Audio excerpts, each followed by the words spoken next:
நம்முடைய காரியங்களை எல்லாம் வாய்க்க செய்கிற நல்ல தகப்பனவர். இந்த காலை பொழுதில் நம்மோடு அவர் பேசி இருக்கிறார். இதை கேட்டுக்கொண்டிருக்கக்கூடிய அநேக ஜனங்களோடு அவர் பேசி கொண்டிருக்கிறார்.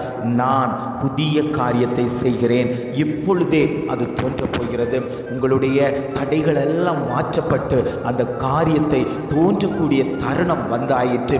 நீங்கள் இனி துக்கமுகமாய் இருப்பது இல்லை.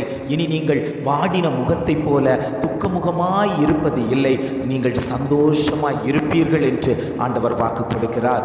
வாழ்க்கையில் தேவன் எங்கள் குடும்பங்களில், எங்கள் பிள்ளைகளுடைய காரியங்களில், ஊழியங்களில் புதிய காரியங்களை செய்யும்படியாய், அதை இப்பொழுதே செய்யும்படியாய் நாங்கள் ஜெபிக்கிறோம். ஆண்டவரே, எங்கள் காரியத்துக்கு விரோதமாய் தடையாய் நிற்கக்கூடிய பொல்லாத கிரியைகளை அழித்து போட்டு எங்கள் வாழ்க்கைக்கு, எங்கள் குடும்பத்துக்கு, எங்கள் ஊழியத்துக்கு தேவன் புதிய காரியத்தை செய்யும்படியாய் நாங்கள் ஜெபிக்கிறோம்.